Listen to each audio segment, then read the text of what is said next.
Welcome in, and thank you so much for coming to our quarterly PIC Luncheon. My name is Sophia Vasquez. I know you're probably used to seeing either Matt or Jackie up here, but unfortunately they're both out of town today, so they left their intern in charge. I'm currently interning at the St. Joe Community Health Foundation for the summer. I'm going to be a senior this year at the University of Michigan in Ann Arbor, and I'm studying public policy. I'm very passionate about nonprofits and learning about marginalized communities and the ways we can help them. So I picked the perfect place to intern because I'm doing all that and getting to learn it in where I'm from, which is Fort Wayne. So thank you all for welcoming me in, and I'm excited to get to know you guys.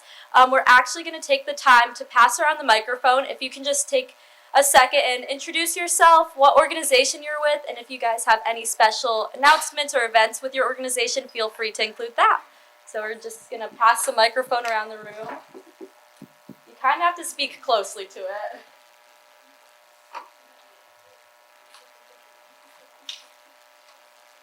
Hi, everyone. Hello. Hi, everyone. I'm Austin. Kelly with Healthier Moms and Babies.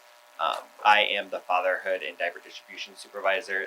Big update for Healthier Moms and Babies that I'm not going to include later on when I'm speaking is we are increasing our diaper distribution from 50 diapers to 75 diapers. So being able to just give those extra diapers to our families to help support in this time of need. Hello, I'm Tiffany Bailey, Program Director at Healthier Moms and Babies, and the other thing I would follow up with Austin, besides increasing our diapers, is the past year we were requiring a group education requirement for Allen County residents, and the group education requirement is gone now, so clients can just register, attend the hopper, and there's no other requirements that they have to complete. My name is Renee Cleland. I'm one of the doulas with Healthier Moms and Babies. My name's Isabel, and I'm one of the family advocates with Healthier Moms and Babies. Hello, I'm Mackenzie, and I am a family advocate with Healthier Moms and Babies. Hi everyone, I'm Drew Jones. I'm with Fathers and Family Center, and we're located in Marion County, Indianapolis. I'm here with our keynote speaker, Larry, so I'll pass the mic to him. Good morning, Larry Smith, President and CEO of Fathers and Family Center. Great to be with you. Hello, I'm Lauren Lau. I'm from Lutheran Social Services. I'm the program manager over our DCS program. Hello, my name is Ruth Reynes, and I work at Catholic Charities, and I do ECHO and pregnancy and parenting.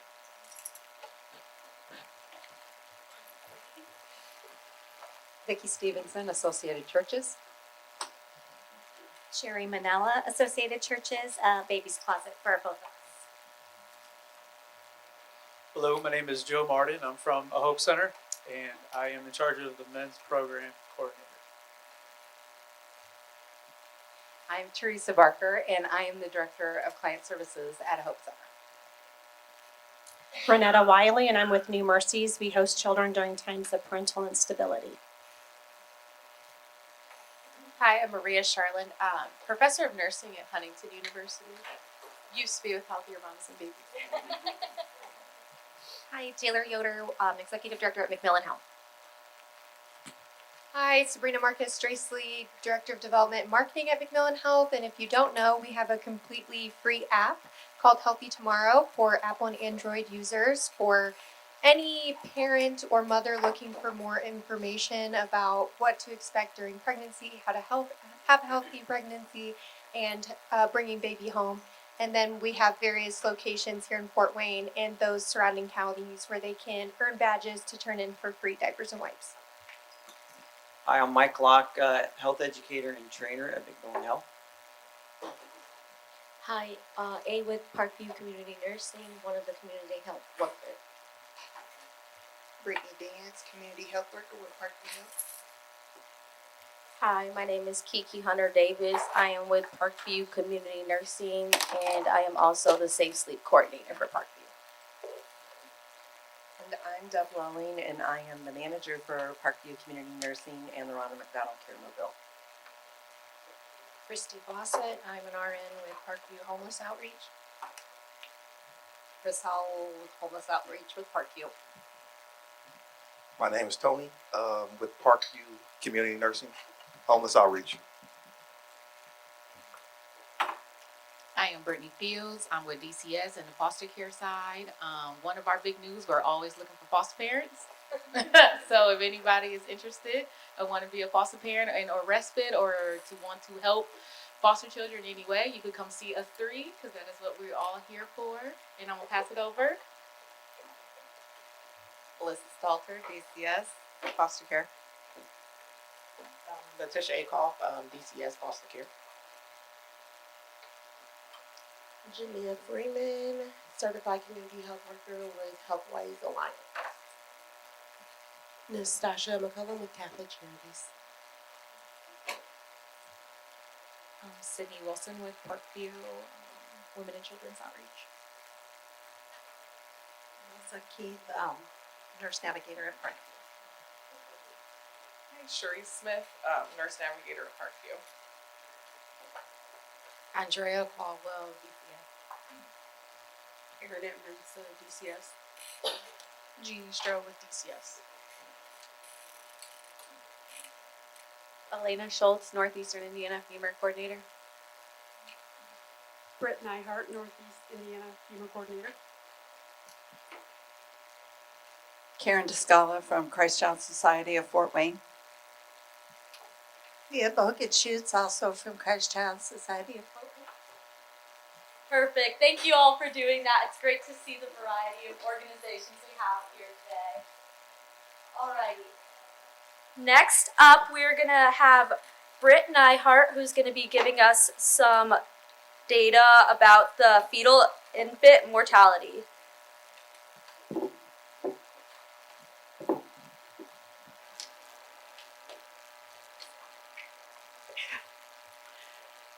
Okay, I just always like to try to provide a little bit of information or background from our FIMR case reviews that we do for Allen County. FIMR, if you don't know, it stands for Fetal and Infant Mortality Review, and it's a grant-funded program through the state health department. So we review not all, but many of the fetal and infant deaths in Allen County. So for the topic of fathers and fatherhood, some of the things that, the takeaways that I found from our case reviews are, one of the primary ones is education and how important it is to provide education to the fathers as well as the mothers throughout pregnancy and postpartum. And this is not only for healthcare people, but for pregnancy centers, anyone who's working with moms during their pregnancy. Sometimes dads will help remember things that maybe the mother might forget. She gets a lot of information thrown at her. It just can be a lot of overwhelm. So sometimes dads can help remember these things that she might not remember later. And that includes sometimes when we talk to moms about postpartum mood disorders or postpartum depression, anxiety, that kind of thing.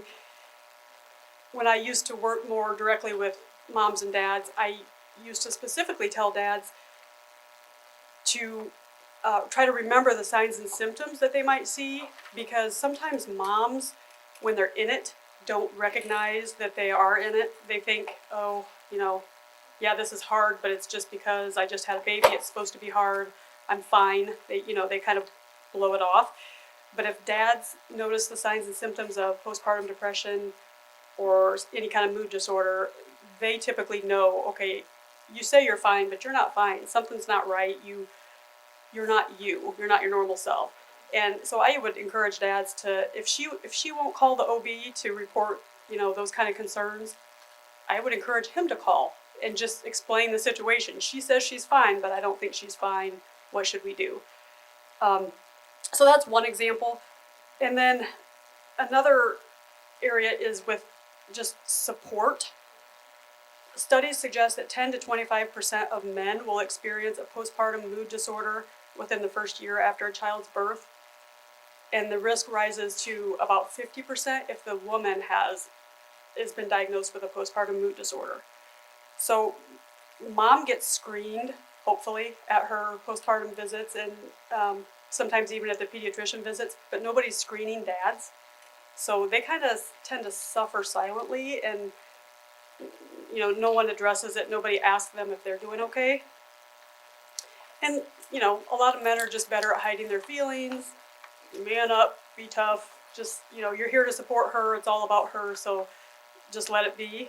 But they really do need support, and they might need to be offered, some help, some connection to a counselor, maybe even some medication. I had one father. Part of FIMR is we try to do maternal and paternal interviews with couples who have lost babies. And a recent one that I had, a father of a stillborn baby told me that he really did struggle in the months after they lost their baby. And it was interesting, the mother, his partner, looked at him like, I think this was the first time she was hearing some of this as he was telling me. Again, I think he said he was just trying to be strong for her, but he said there were a few things that were really hard for him, including he had coworkers who teased him about slacking off for taking time away from work so soon after he started a new job. They had no idea why he'd been off, so they just were friendly teasing him about being a slacker, and he didn't know what to say or how to say anything, so he didn't tell them. He said that was kind of hard, and then also he said it was hard when they meet new people their age, new couples, 20-somethings, because one of the first questions they get just naturally is, do you guys have kids? And he said there's really no good way to answer that, because if you answer it truthfully, it's kind of a buzzkill. The mood drops when you say that in a social situation that you've lost a baby. But if you don't answer it honestly, you feel like you're not honoring the memory of your child. So he teared up when he was talking, and he said it really would have been helpful to have another guy his age who'd been through something similar to talk to about these things, just so he didn't feel so alone. But since he didn't have anyone, or he didn't know where to find someone, he was a hunter. He lived in a rural area in this area, but out in the country, and he said he would just spend hours out in a field or in his tree stand by himself where he could cry and think about things. Yeah, it's kind of heartbreaking to hear. So with that, I'm very excited to hear the perspectives of our speakers that we're going to be hearing from today. Thank you.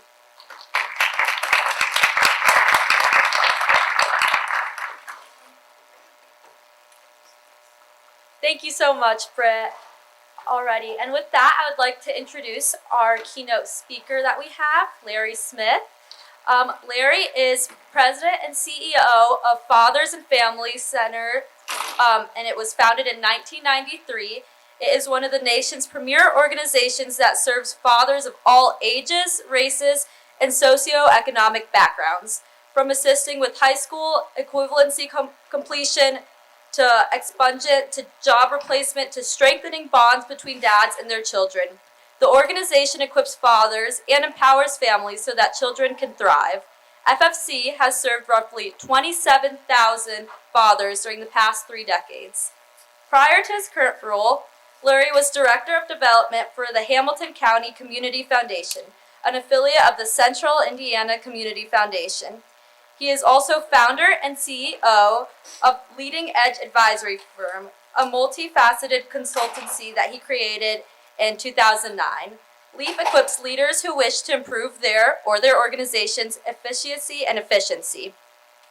Larry's other leadership roles include serving as Managing Director of Indiana University's Randall L. Tobias Center for Leadership Excellence, Senior Vice President of the YMCA of Greater Indianapolis, Director of the Lilly Family School of Philanthropy at Indiana University, and Deputy Director of Hudson Institute. Larry began his career at Cummins Incorporated, where ultimately he became the youngest director of corporate strategy in the company's history. Among these honors, Larry has received being selected for the Indianapolis Business Journal's 40 Under 40 Award, Indy's Best and Brightest Award from Junior Achievement, and a fellow at the Tobias Leadership Center. Larry has also served as a board member for about 20 organizations. As an ordained minister, Larry is a proud parent of 3 exceptional children and a wonderful son-in-law. He is also the grandparent of 2 grandchildren who he says he doesn't spoil at all.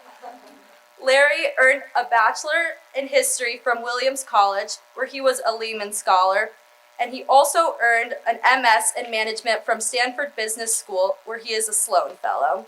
And with that, I would like to welcome Larry up to the stage.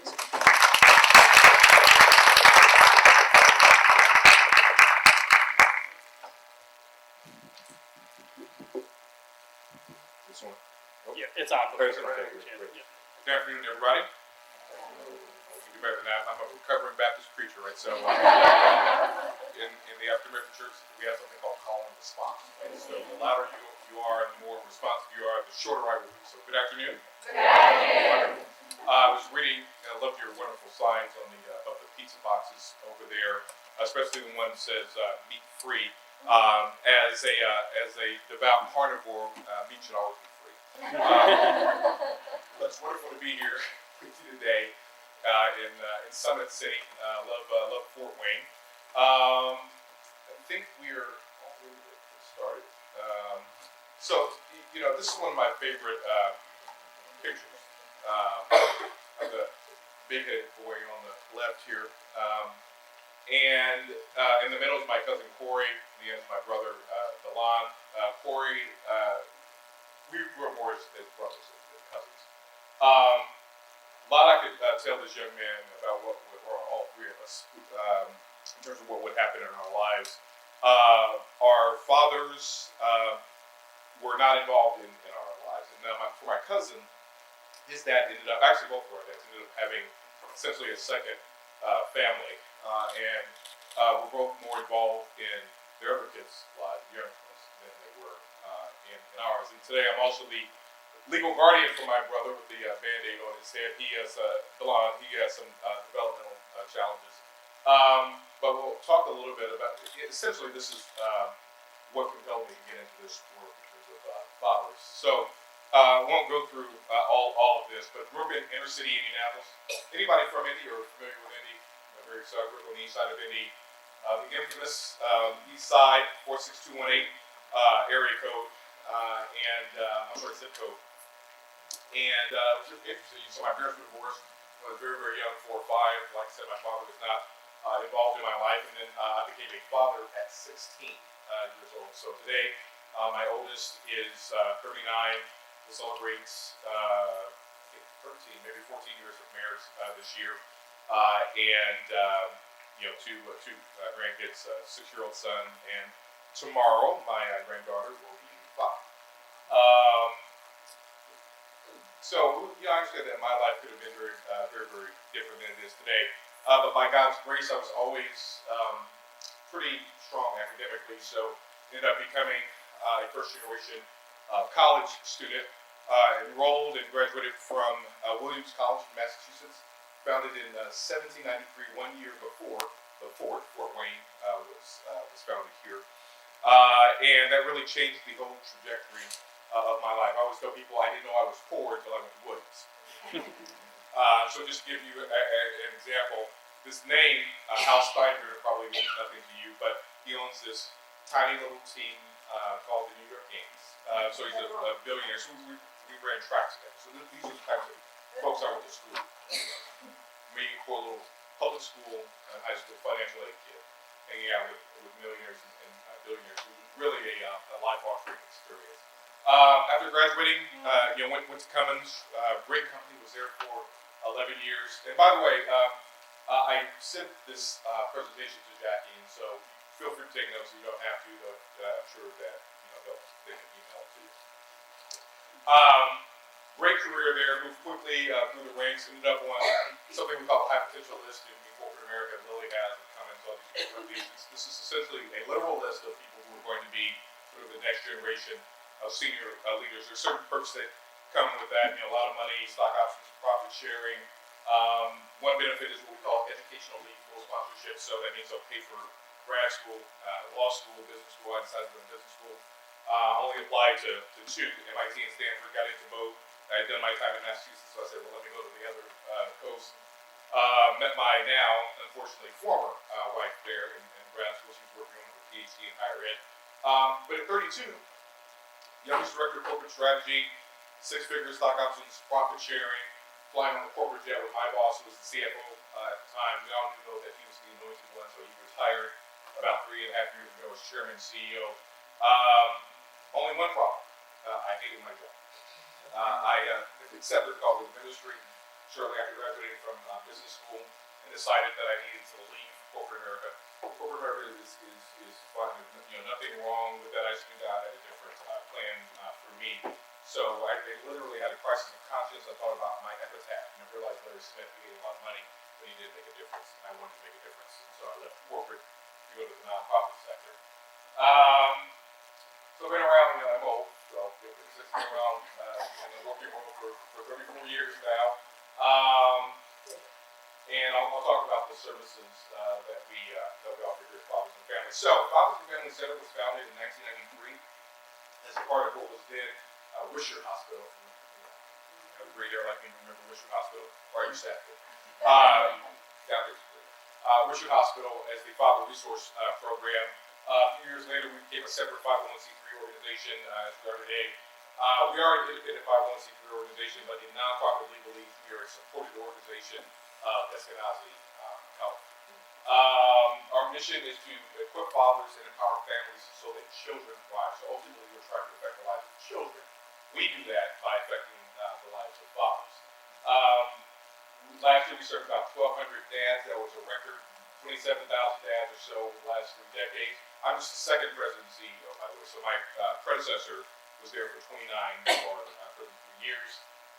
We serve primarily very vulnerable fathers in Marion County, although they don't have to be from Marion County, right? So I just want to make that clear. A couple of years ago, we had, every time I say this, it sounds so bizarre, but we had 2 gentlemen drive down from South Bend area for 3 weeks for our fatherhood program, Strong Fathers program. Went back home, came back the next day. So if you're from Indiana, you're a dad, 16 and older, by the way. So 16 to 116, right? Maybe some Abrahams out there, I don't know. But 16 and up, right? So yeah, those are the poorest zip codes in Marion County, 46218. Not a majority, but a plurality of the men who serve come from 46218 on the east side of Indy. We're best known for our Strong Fathers program. Everything that we do is evidence-based, right? So it's research-based. Strong Fathers is 90 hours of instruction, Monday through Friday, 9 a.m. to 3 p.m. And we focus on what we have about 30 to 35 men in any given cohort, which is once a month. We focus on what we call the 4 Ps. We want to help the men to become a better person, better parent, better partner, better provider, so a better person. What does it mean to be a man in the 21st century? These sort of definitions are changing. So yeah, when I was growing up, we were told to man up, right? You can't emote, especially if it's anything that has to do with sadness. All right, so what does it mean to be a man in the 21st century? A better partner. The vast majority of men we serve grew up in a home in which their father was not present, at least full time. So what does it mean to be a dad in the 21st century? Those roles are changing as well. A better partner. So the majority of men we serve are either divorced or were never married to their children's mother or mothers, and so they're figuring out how to sort of negotiate co-parenting. So we spend a lot of time talking about that. And then finally, providing. The average income of the men we serve at intake is just over $11,000 annually. And so we want to ensure that when they leave our program, they are able to secure a job or a career with what we would call a family sustaining, which we'll talk about later. We don't charge the men anything. In fact, we pay them up to $100 a week. If you're there every day, one time you get $100 at the end of the week for 3 weeks. We dock you if you're late or if you don't show up. You get two excused absences. Then you have to drop out of the program if there's more than that. But you can come back. You can go through the very next one if there's space. I say if there's space because we have as many as 100 men on our waiting list.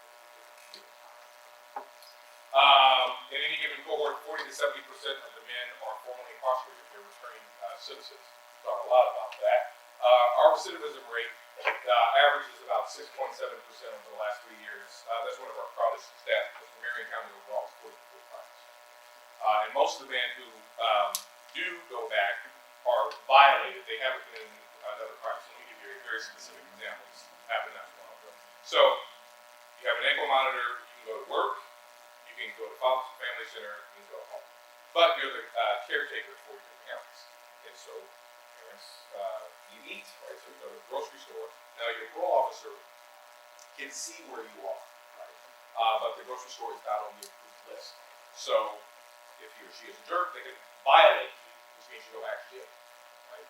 Or go to prison, right? So most of the men who do get offended for that kind of reason, not because they've actually committed a crime. Homelessness, as you know, I won't get into political stuff, but homelessness, as you know, is a crime. So might not be that big a deal for most of us in the sense that, okay, you know, I'll get a fine, I can get convicted, but for men who are on parole, right, you get, if that happens to you, right? So that is a problem. So after the graduation, after graduation of the 3 weeks in Strong Fathers, there are 3 options that the men have. They can apply for a job with one of our 50 or so employer partners, all of whom are second chance friendly. Secondly, they go through certification training with staff credentials, all the skilled trades, plus forklift driving, CDL, construction. We pay for that. We pay for $250,000 a year to send these men through that training. I'd love it to be a $500,000 a year, but the vast majority of men choose to go for the job rather than staff credentials. Any idea why? Child support, that's a big issue. I heard the answer. Quicker money, they need money now. They need money right now. So they graduate from the program. What our employer partners, they're going to start on average $17 to $22 an hour. So not great, but if you pay $11,000, in fact, not only $11,600 or so is the average. 40% of the men you serve, more than 40% report literally zero. Now, I have to say, in all honesty, some of them have income that you don't report on YouTube. But essentially, these are very low income, and so so they have to for the job rather than for the career. Although some of them, we're encouraging more of them to go that route because ultimately they're going to make a lot more money. So one man, for example, young man, 32, 33 years old, went through our Strong Fathers program, had an interest in truck driving. So on our dime, he got a CDL, was able to acquire his own truck. He does over the road now. He makes $84,000 a year. He's got a CDL. So we love those kinds of stories. And I'll talk a lot more about our outcome program. So, so on average, they're going to make $38,000 a year after they leave us. So nearly quadruple their income.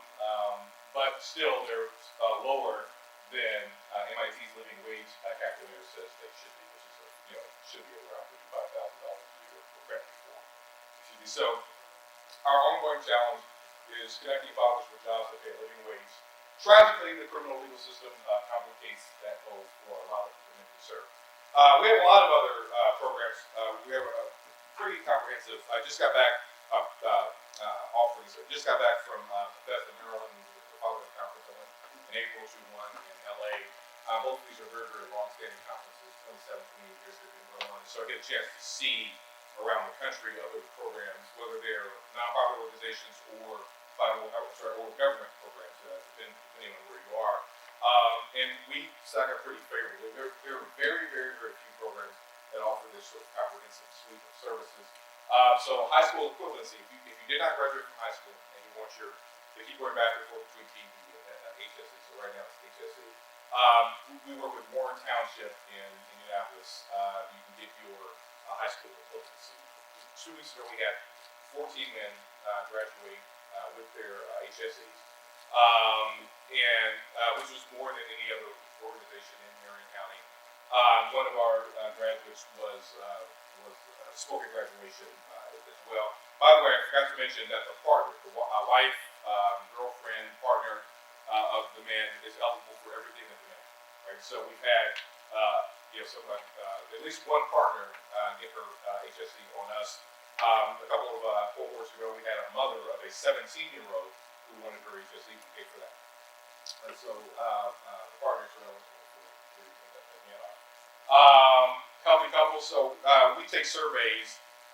We survey our men about what we're doing well, things we can improve. One of the things we found over time was they said, you help us to become better fathers, but I can't get along with my girl. Right? Can you have a class that is okay, great. We'll create a class that we call healthy couples. I just said my girl, I don't use these sexes. That's typically the phrase that's used, or my wife or partner. And so we created healthy couples. Barrier systems. So one of the things that we say is once you're a member of the fathers and families, family you always are. And so after 6, 7, 8 months, you can come back for what we call barrier systems. So typically, I'm behind on my utilities, behind on my property, behind on my rent. And once a year, we'll give you up to $500 or so to help you with whatever challenges there are. So sometimes they come back after 12, 13, 14 years. They hadn't heard about barrier systems. They come back and take advantage of that. Day of service. So the last day of the 3-week class for our fathers is a day of you volunteer, because we want to inculcate the responsibility of giving back to the community. We have an evening class. So several of the men dads over the time have said, hey, we'd love to be in your class, but I work, right? There's a problem and a half. So we created the evening class. We strip out the workforce development component, which is probably the largest component. And we say, look, we'll just focus on how to become a better father. So it's 2 weeks instead of 3, 2 nights a week. Mock interviews. We have people from all walks of life come in and help us because we want to prepare these men for jobs, for the interview process. We've referred to a lot of different organizations, and I'll talk about that when I talk about that. We have a closing class, so every man who graduates from fathers and families is entered into soup. And so we have soup donations, so people donate dress shoes, dress socks, belts and ties and suits. In fact, on Friday, we're going to welcome the Ursay family. I don't know if one of the daughters will be there, but the Colts representatives will be there. They selected us to give Mr. Ursay some suits. So we can't wait for that to happen in just a couple of days. Unlike me, I shop at KFG and Royale. I don't think Mr. Ursay did that. So these are going to be some nice suits. Financial literacy, on and on. So a lot of different programs that we have. So the one program I want to spotlight is Out and Up, which is what we call our program that deals with men who are going to soon be released from incarceration. So men who are 90 days or fewer from being released. We help them to reintegrate back into society, the workforce, and most importantly, their families. And this is important because how many people work with reentry? So everyone says that you have to get this job, right? Necessary but not sufficient, right? Necessary but not sufficient. These men have a litany of challenges: mental health, mental and emotional health, substance use disorder, physical abuse, sexual abuse, PTSD. So if you get them a job and you don't address all these other issues, this is why Marion County has 50% recidivism, right? Because you just high school. No, they need more than a job. And so we serve about 2,600 formerly incarcerated fathers. 84% of our, over the last year since 2020, 84% have a felony or misdemeanor on their records. But we've had a lot of success. The state of Indiana, by the way, overall is about 38% recidivism rate. And so, I know this is pretty light, might not be able to see it, but fathers who have a support system in place immediately upon release are less likely to recidivate or otherwise violate the terms of their release. So we prepare them to go back into society. So, for example, let's say you've been gone for 10 years. Your summer daughter was 5 years old when you left. In your mind, when you come back, they're still 5 years old. No, they're 15, right? And so a lot of times men come back and they want to sort of assert this. I'm the dad. I'm your dad. I'm in charge. Even though you've been there for 10 years, right? And so we prepare them for that. Your child, your partner, your family has moved on. Yes, hopefully they visited and called and giving you money while you're, but you're not there, right? So we help sort of mentally and emotionally prepare them for that. Help them secure employment, to resume their role as providers. reconnect with their co-parents who resume their role as partners. We often build an identity as a returning citizen with the ability to make significant contributions to their family, the workplace, and their community, helping them to recognize their value as people. And we provide aggressive case management to help them overcome obstacles. So in other words, when I say case management, basically, so you graduate from our program, you need mental and emotional health. We connect you with, say, Jane Colley or the Jane Colley Center or Eskenazi Health in Marion County. We don't just say, here's a list, congratulations, good luck. We follow up with them. The goal is to follow up with them for at least a year. Rarely happens, but at least for 3 to 4 months, we follow up with it to make sure that they're going through the training. We don't just let it. How we design the program, so we use 24/7. I didn't really 24/7. So we have different. I won't go through all of that. But it's 7-week class, 2 hours a week in the classroom. Eligibility is limited to following the training to Indianapolis, who if you're going to get from 90 days to be released. Every class selects their own token, just like in our regular 12 college class. So the Wolves, the Bears, whatever, they select their own totem. There are 2 facilitators, 1 prison staff person who has to be present at all times. And then once they graduate from that program, we give them a stipend after they are released. So how we implement it, right? So we engage the correctional facility staff to establish and structure the program. Right now we go to 3 facilities in the state of Indiana. We've been in discussions with the commissioner of the IDOC, Department of Corrections, and so he says, love your program, I want to put it in all 18 of our facilities. So we're working on that. We prepare the staff there to know what to expect, what we're going through. And so we have logistics, transporting materials. Originally staff were permitted to bring binders for printing materials, but that created delays, everything and all that. So now we send materials to the facility ahead of time. So our successes, right? So far we've had almost 90 graduates of that class. And by the way, I should have mentioned earlier, everything that we do is volunteer. So if you are, you're dealing with parole officers or you're incarcerated or whatever, and someone forces you to come, we will send them back to you. Because they're not going to get what they need to get out of the we have nothing to do with the penal system. We are not going to be part of it. Right? So it is absolutely voluntary, or we'll send them back to you. One graduate started his own business in support from us after he graduated from was released with our program. A couple of others secured immediate employment. There are some efforts in Indianapolis. IU Health, for example, has something they call the Mosaic Center that is explicitly designed to help people, men and women, who are hard to employ. That's including people with employment. Some challenges that we have, sometimes we show up and they're locked down, right? Nothing happens in prison. It's locked down. Nothing, right? And so if we get there, there's lockdown, we just turn around and go back home. But sometimes it's happening while our staff are there and you just sit, right, for whatever period. So, the lockdown is over, or they tell you that you can leave. Sometimes we have, technology challenges. We rely on YouTube for instructional videos. That's one of the reasons we need prison staff to attend each session. No physical contact, not even handshake, right? Because that, again, incarceration is a whole different mentality, right? So that's looked upon as an opportunity for violence, right? So you have no physical contact with the men who are incarcerated. So beyond just getting them a job. So what helps these men to reintegrate family dynamics, extended family networks, family supports. We do our best to try to help that process as I talked about earlier.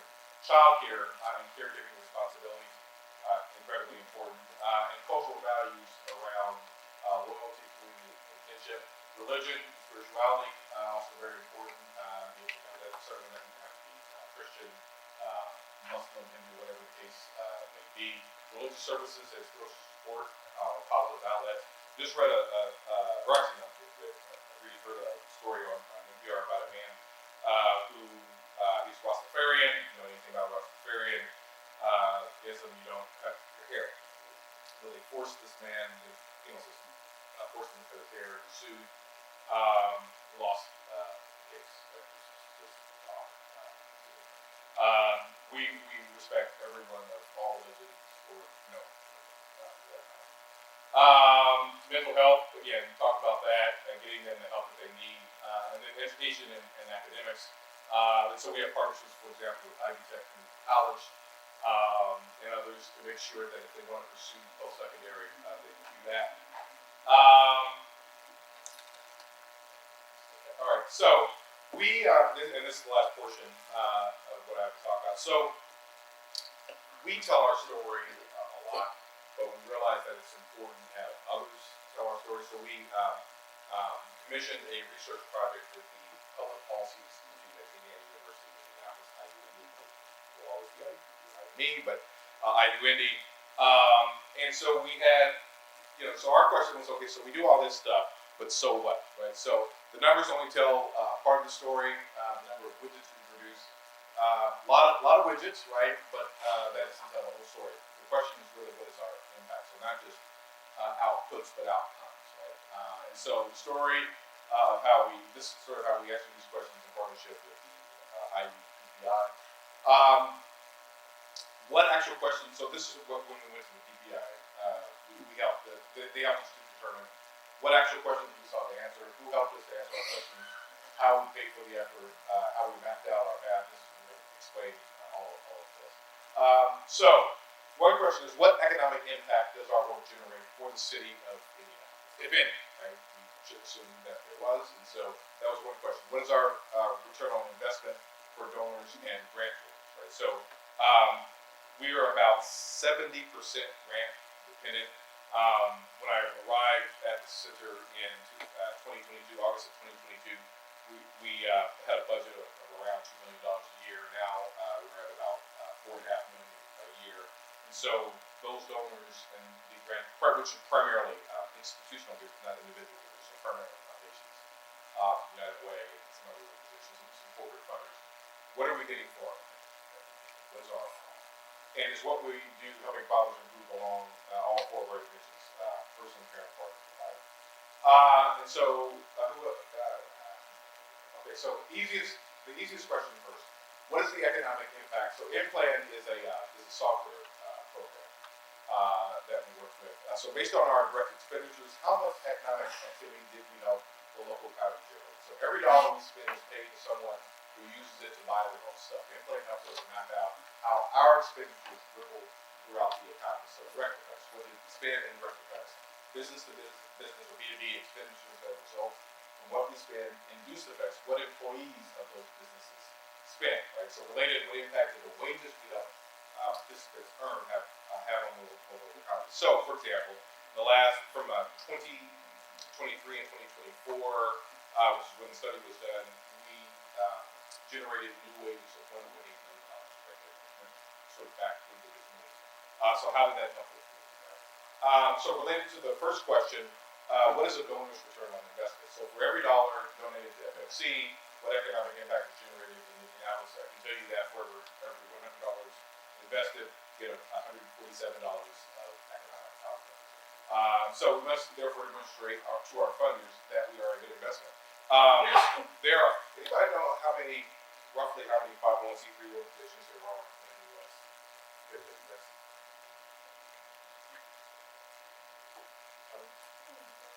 Yeah, 2 million. There are 2 million 501c3 organizations, 40,000 meetings each year. In Marion County alone, there's over 20,000. So you're competing for time, talent, and construction with all those other organizations, not just nonprofits, but for-profits as well, especially when it comes to town. Right? So why? The question always is, this is when I was at school of philanthropy, why should someone give to your organization? That's always the question, right? And so we want to be able to give a clear, direct, empirically based answer to our funding. So, our prior efforts, since 2019, we've administered quarterly surveys to our alumni to get updates on, just how are they doing. Not only economically, that's really important, but how are you doing with your children? We invite fathers to re-engage if they need additional services. So again, once a member of our family, always. Somebody said that to me once. Sounds like you're all a game, right? Blood in, blood out, right? You never never escape us. But once you remember our family, remember our family. The first survey is administered at the end of Strong Fathers class to get baseline data, and then after that, all program alumni receive surveys. And so this is just sort of methodology, right? And so interviews are a very, very important part of what we do. So we talk very directly, to our fathers. So we have that's the qualitative data. So quantitative data, we take surveys. It is not always easy to get the surveys answered from our alumni. Ongoing struggle, but the interviews are very, very interesting. So, in order to secure more details from fathers who completed the survey, we invited every respondent to have no more than a 60-minute interview with the Public Policy Institute staff. Only 6% completed interviews, so we couldn't get generalizable conclusions from the sample. So we took that out of the analysis. But with staff interviews, 4 of 8 invited staff, direct service, and former supervisors accepted their invitation to be interviewed. And so, what did the results yield? So, like I said, the years that we covered were 2023 to 2024. So, direct jobs created, 13 jobs. Labor income is now, like I said, at 1.8 is the most current number. Economic output, $3.5 million. Indirect economic output, $1 million.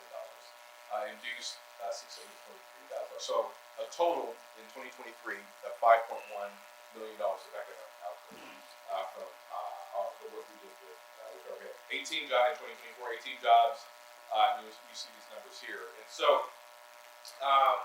we, like I said, we wanted to be able, we love to tell our story, but we think it's important for others, for external parties, for third parties to tell our story with and for us, as opposed to us just telling the story ourselves. Highly recommend this.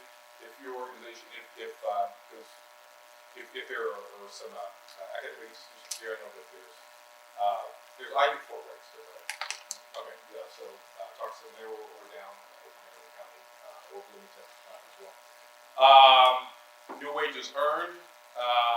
Yeah. So $1.8 million labor income, $231,000, and economic output of $606,000 for 2024.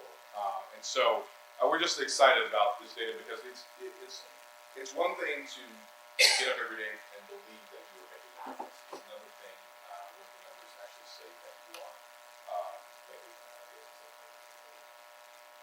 And so what? What have we learned along our 4 Ps, right? So for parents, our programming had significant impact on graduates' confidence in their abilities as fathers, capacity for effective communication, affection and warm relationships with their children, frequency of solo care, and frequency of age-appropriate play. This contrasts when they first come to us. We see this story over and over and over again. The men come, they are in some cases embarrassed, in some cases they just don't want to talk to anybody. They think that they're the only person who has experienced things of this nature. And so they get in this room, in this safe space with other men who've gone through very similar types of experiences, and they really, by the end of the first week, they begin to know that. So a person, 5 elements show moderate effects: capacity to get over setbacks, strategies in place to overcome difficulties, ability to solve personal problems, active engagement in improving physical and mental health, and knowing how to access mental health resources. Cannot emphasize that. Getting mental health, absolutely crucial. Which is not always an easy story initially, especially, and this is true among other cultures as well, but especially among African Americans. It's like, I say this as an already administered, well, you still talk to Jesus. So, God forbid I would ever get shot. I'm not going to tell anybody to pray for die. So the same way that God gives some people the ability to help to heal us physically, gives other people the ability mentally and emotionally. Right? So getting mental health can't, as someone who has a therapist, can't recommend it enough. For partners, participants reported measurable improvements in ratings of degree of co-parent role in making it hard to spend time with children. So, a lot of the men, might not surprise you, have challenges dealing with their co-parent. So, we all deal with that. The co-parent respect for the father's decisions and rating of father's communication skills. The degree of change is limited in this category because fathers rated themselves highly on the pre-workshop survey. So, obviously, survey. It's hard to remove all bias, including obviously. People will typically self-hire. Provider participants reported significant increases in defined career goals and plans to meet them, skills required to reach career goals, ability to cover bills on a weekly basis, and financial capacity to handle increases. So lessons learned, everyone needs to be involved in appropriate times. Two, outreach to participants works better if it comes from someone or somewhere that they know. So familiarity is very important. Incentives only get you so far. These men are not here to they want to improve. Follow a well-planned rollout strategy with clearly defined goals. Right? So I will end there because I think we're supposed to time that clock is correct. But if you want to scan the QR code, it will take you to our website. It'll talk about not only research but everything that we do. And glad, I think later on I'm going to take questions. And so with that, thank you.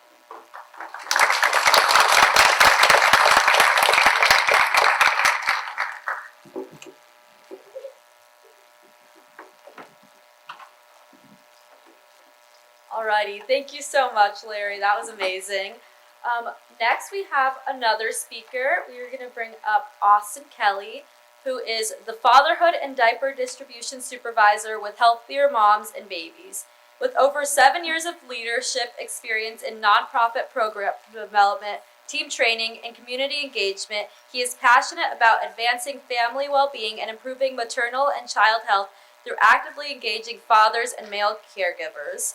He's led initiatives that strengthen family programming, increased community partnerships, and created safe, supportive environments for all participants. He has a strong track record of working with diverse populations, including low-income families, youth, and underrepresented groups, through initiatives focused on health, development, and social responsibility. So we can welcome up Austin.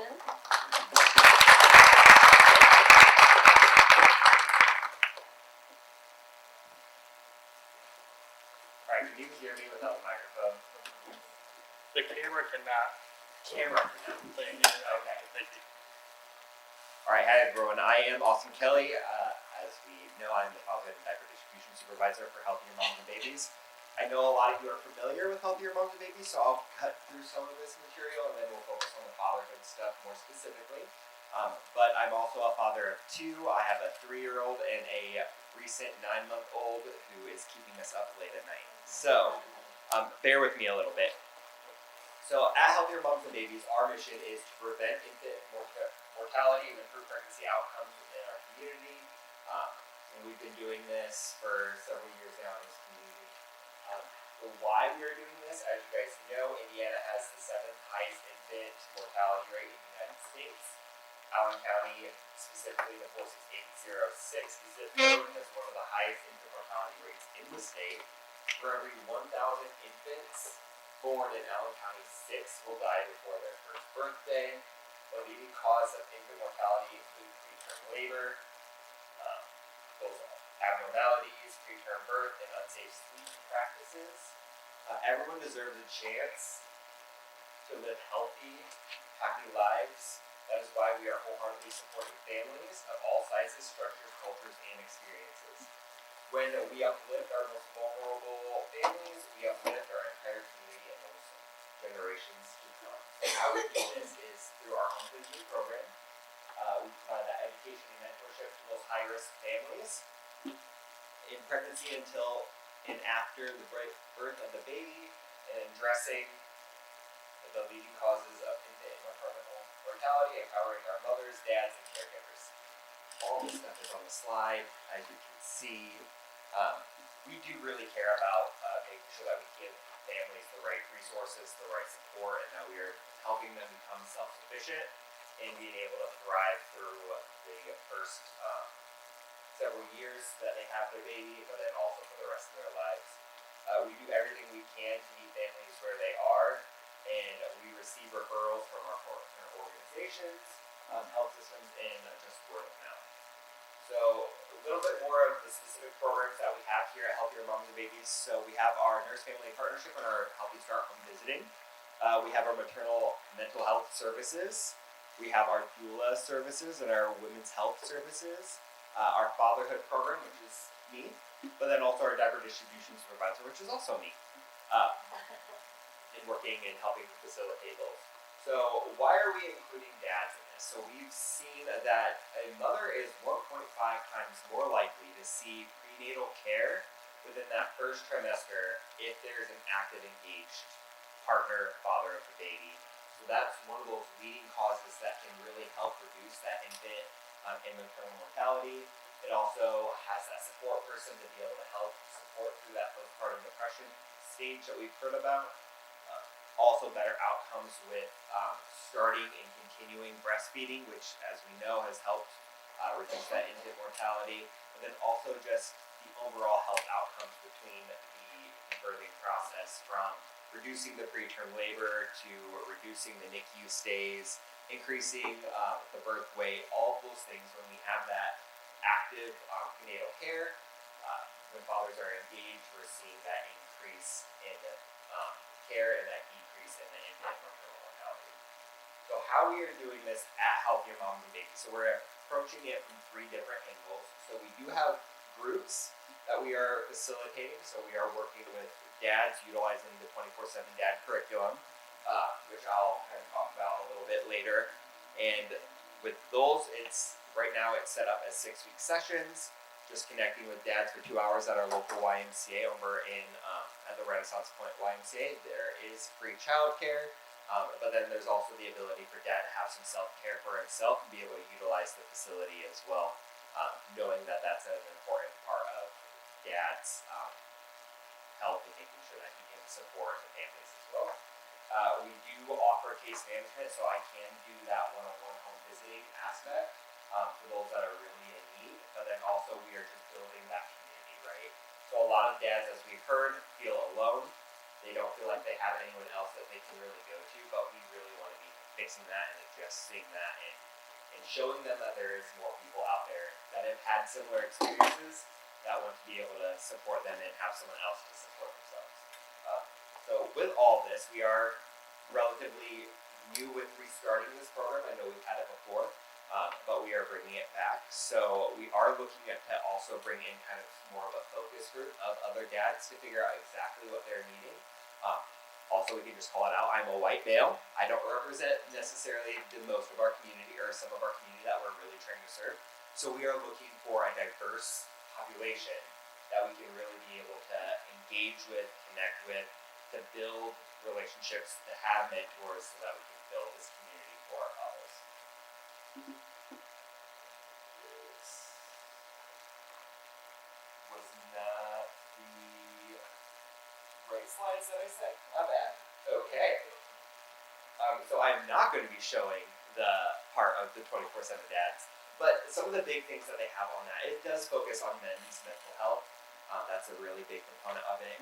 We also work on parenting skills, child development, but then also co-parenting, because we know not everyone's situation is going to be the exact same. We want to make sure that we are supporting the families that are going through it as a couple, but we're also going to support the families that are co-parenting, and what that looks like, make sure that they're supported in the ways that they need to be supported. If they have questions about DCS or something like that, we want to make sure that we can provide them the resources and everything to be able to support them, and all of these things are really covered within that 24/7 dad program, which is a very good evidence-based curriculum to base everything off of.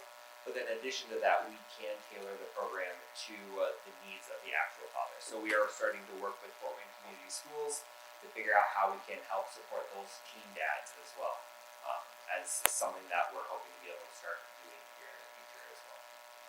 So just a quick refresh of all of the things that we do also have at Healthier Moms and Babies in addition to the fatherhood work. As I said, we have our home visiting program, so our NFPs.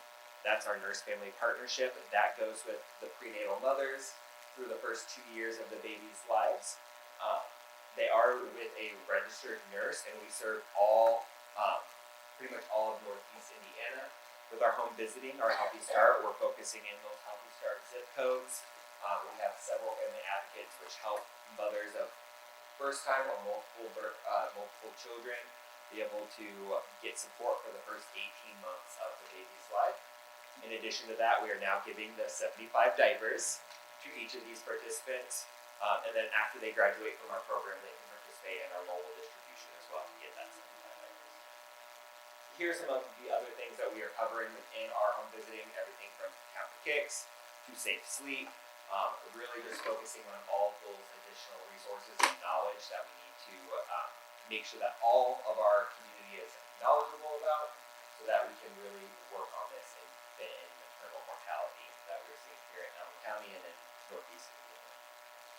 Additional services, like I said, we do have our maternal mental health. We also have couples mental health services as well, really focusing on those Healthy Start zip codes. We have our women's health and women's classes. That's a little bit on pause right now, but we are looking at how we can continue to work with those. Our doula services, which we have 10 community-based doulas, which is completely free service. They have about 3 prenatal visits. They're with you during, with the client during the actual delivery, taking short breaks when needed, but then also they offer some postnatal support as well. And then we have our diaper distribution, where we're throughout all of Northeast Indiana giving those 75 free diapers.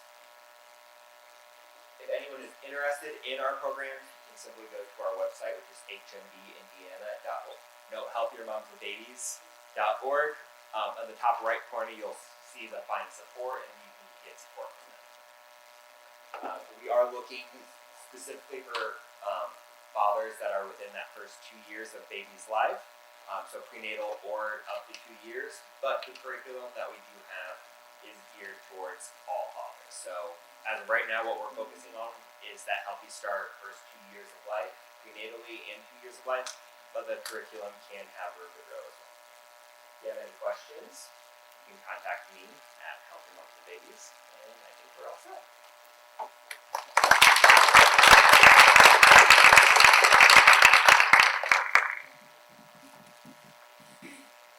Thank you. Alrighty, now we just have time. If anyone has any questions, I can pass around the microphone for either of our speakers. So we can just get started if you two both want to come back up.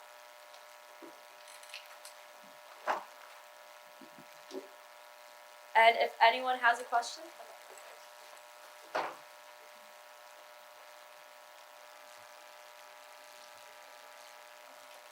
Okay, so this is for Larry. As excuse me, a former home visitor, and I teach the importance of home visiting in my nursing classes.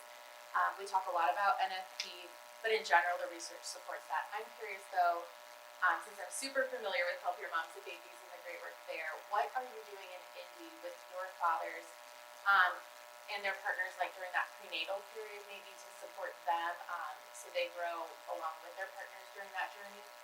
So, a great question. So, a couple of things. One, we actually had a dad's to-do-list program, a workshop that we sponsored about 6 months ago.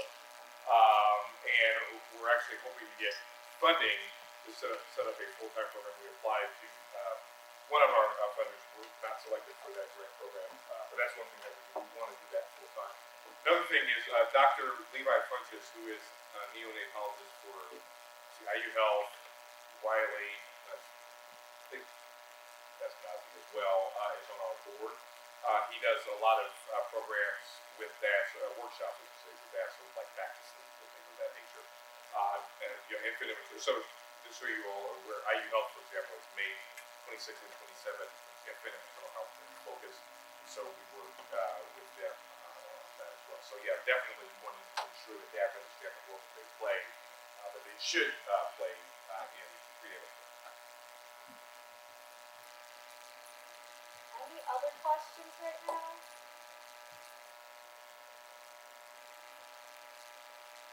My question for Austin, do the dads that go to the group that you have, do they get diapers in the group? Yes, so anyone who's participating in our programs can get those free diapers. So the fathers that are in our Fatherhood program and that I work with are getting those 75 free diapers as well.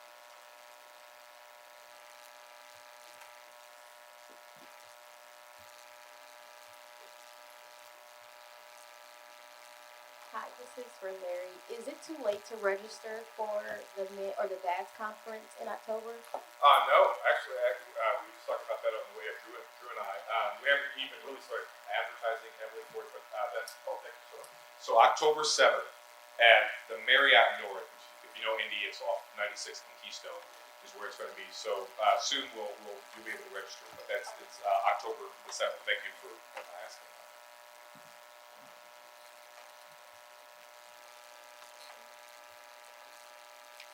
This is for, you can hear me? Oh, this is for Larry. I seen some of the services that you had. I seen the financial literacy. I seen the clothing. Do you provide therapeutic services for the dad, like therapy? Not in-house, right? So that's where we partnered with, I mentioned a couple earlier, with Jane Pauley, Eskenazi Health, Hamilton Center. So we have external partners. We don't have any therapists on staff, but we do what we call a warm handoff, right? So we tell them about the resources, connect them, and then our case management, we follow up with them to make sure they're going to their appointments.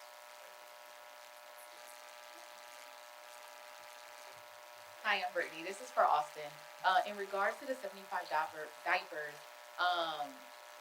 does the children have to be physically in their care, or can they still receive the diapers with them not being in care? And I say that for DCS purposes, because we still do expect our parents to come to visits with a diaper bag, in a sense. So I just wonder, does the kids have to be in their care, or do they still receive diapers for them not? Yeah, so the only things that we require is when they're going to pick up those diapers, we have to have the account created. They have to have a birth certificate that has parents' name on it, and then also their photo ID. So those are the only things that we're actually questioning or getting information on when we have those requests come in. Any other questions? So this is kind of the follow-up from one of my coworkers. She said that a conference in Marriott, and what was it? At the Marriott North, 96th and Keystone on October 7th. But did you say you went to a conference in LA? So yeah, it's Fathers and Families Coalition of America. It's always in April at the Hilton Los Angeles Airport. So it's 27th annual. Okay, I want to attend. No, I don't know why as far as I know. We can start with you want to go in.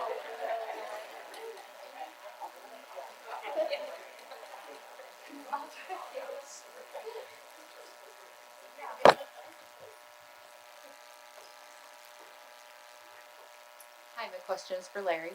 So this is all based out of Indy. Any chance, did you mention you're trying to get it more this That's spring? great. So, short answer is we're happy to go anywhere. There are two options. We've talked about this in several different cities. Option one is essentially to replicate what we do, which is extremely expensive.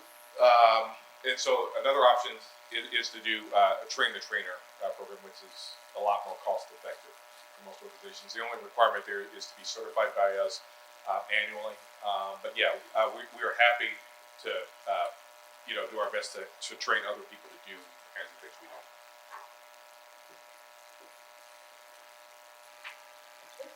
Just a comment, and it's the Mortality charity when you were talking about all this, I just thought of all of the diapers around and how much they take care of stuff like that, some of the programs do. So if you ever reach out to Fort Wayne, maybe you need to reach out to the rescue mission. So I used to be on the board of Wheeler Mission in India. I was on the board for 6 years. Absolutely, and of course, a lot of the men we serve, homelessness is becoming a major issue for a lot of the men we serve. So yeah, absolutely, we'd love to. Yeah. Absolutely, and in Indy, there is an effort. It's called Housing Now. It's been sort of implemented in different cities around the country. But basically, it says we know that homeless people have a variety of issues. But the first thing is to get them in a structure now, which we know again empirically, it actually costs less to house people than to have them because of all the services, the ancillary services you have provided there. homeless. Our governor has said, without any evidence, that it doesn't work. Right? Well, I haven't started yet, really in earnest, but that's the only political thing I'll say. But yeah, definitely, strongly. In fact, I had a meeting a couple weeks ago with the executive director of CHIP, which is the Coalition for Homelessness Intervention and Prevention. There are a lot of organizations that are really trying to coalesce around reducing the number of homeless. One, just because it's the right thing to do morally, but it also is more cost effective not to have people on the street.